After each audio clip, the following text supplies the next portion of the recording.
In the brief history of mixed martial arts, Anderson the Spider Silva stands alone as a symbol of greatness. A fighter whose complete dominance of his contemporaries must be measured against the titans of other sports. If you understand what figures like Ali, Jordan, Phelps, or Bolt meant to their respective arts, you have an idea what it was like to watch Anderson Silva in his prime. Across his 14-year UFC career, he set the record for consecutive victories, consecutive finishes in the modern era, the most knockouts and submissions in middleweight championship history, and he defended the UFC middleweight championship 10 times, all while holding the UFC title for nearly 7 years. Silva always had an element of playfulness to his style, but as bizarre as his antics could get, there was always method to his madness. Silva's nickname may have come from his love of Spider-Man. However, it was a completely apt description of his style, because of his ability to set traps and capitalize the moment his opponents became ensnared in his web. At his best, Silva seemed like a mind reader, able to predict what was coming next and having a counter ready and waiting. By presenting certain openings at specific intervals, he knew exactly what attacks were coming, when they were coming, and of course, how to counter them. It sounds simple, but Silva needed incredible skill and athleticism to pull this off. It was in these vulnerable, dangerous exchanges that his Ali-like head movement was on full display. I've mentioned before how Silva's fellow middleweight champions, Izzy and Pereira, used the same so-called lean-back defense as Ali. But Silva didn't just employ the same style. He was adept at all the same techniques, able to use the full array of Ali's head movement. And like Ali, Silva's masterful use of footwork to control distance meant he could stay just on the edge of his opponent's offense, letting him just avoid huge strikes with the mere turn of his chin, allowing his opponent's glove to almost just brush his stubble as it sailed by.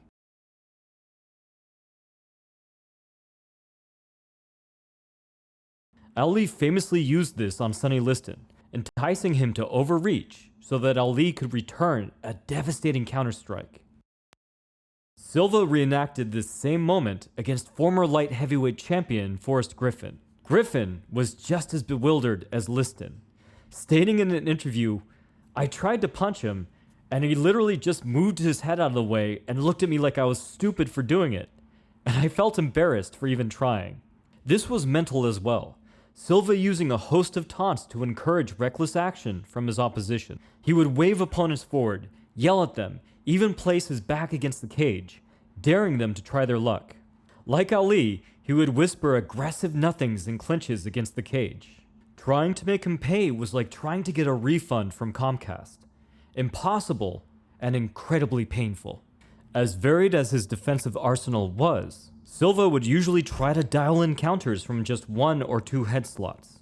In this fight, Anderson kept his hands low and his chin out to bait out a jab.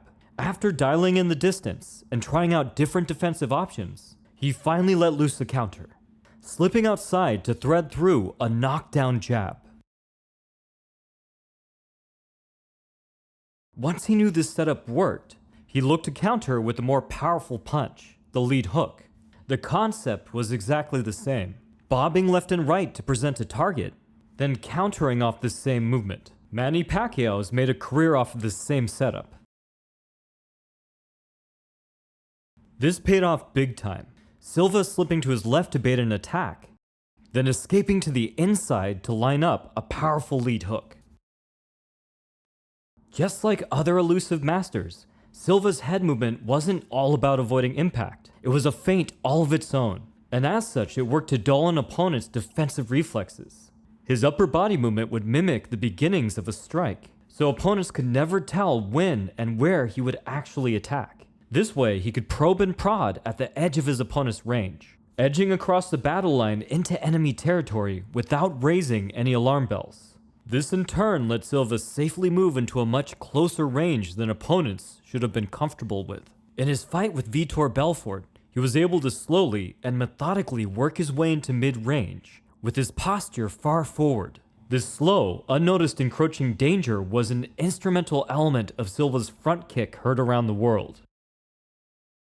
Already enraged and perfectly counterbalanced, all Silva had to do was lean back and let loose. But the Spider wasn't all defense. He would also doggedly pursue an opponent, forcing openings for a knockout. He was absolutely brilliant at chasing opponents to herd them into punches.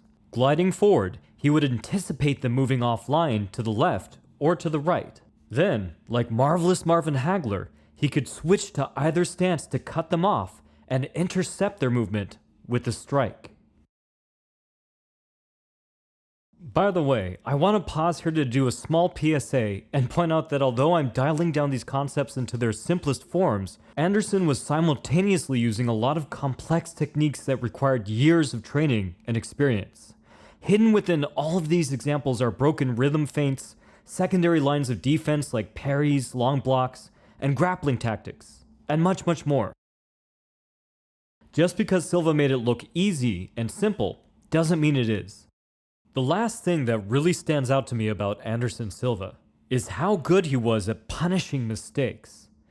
Able to snatch victory from the jaws of defeat or capitalize on a fight-ending opportunity in a second. Even after 4.5 rounds of punishment, Silva still had the offensive awareness to sink a submission, earning the latest finish in middleweight title history.